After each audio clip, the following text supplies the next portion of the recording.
Blue woke up. The day he woke to was extraordinary, though he didn't know it yet. The cosmos was going to hand itself to him in the form of a new friend. Silver was riding the southbound train and would be arriving at the station shortly. Blue stretched and went for a walk.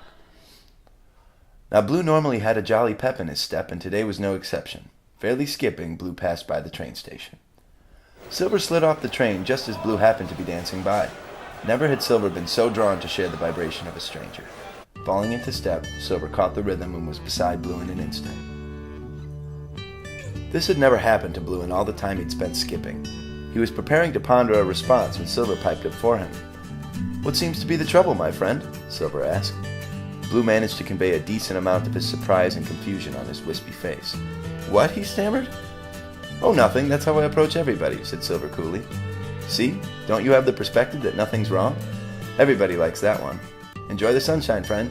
And with that, he sped up slightly and skipped around a corner. Blue was left to thinking. When Blue arrived home, Purple was up. She was already spinning, and he figured there was no reason to bother her, so he walked out back, sat in the sun, and started spinning himself.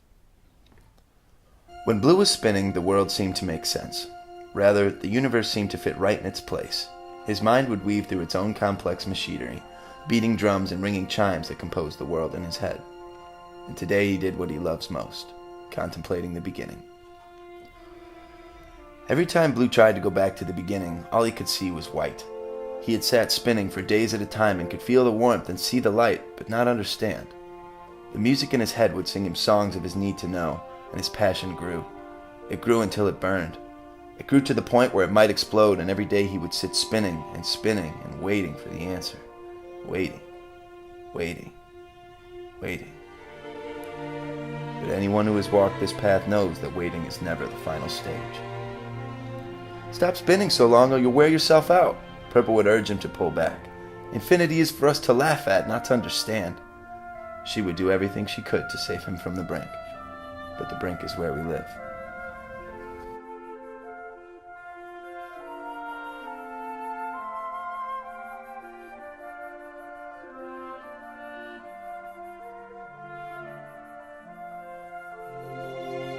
Today Blue fell. He fell so hard he didn't know what hit him. And when he looked up, there was no sky, no ground, no nothingness, yet he was possessed by a curious lack of everything. It was at this point Blue stopped considering himself to be falling, as one needed to be headed towards something for this to be the case. Instead, Blue was floating, and it felt great.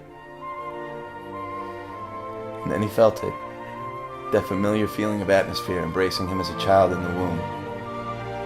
Blue woke up. The day he woke to was extraordinary.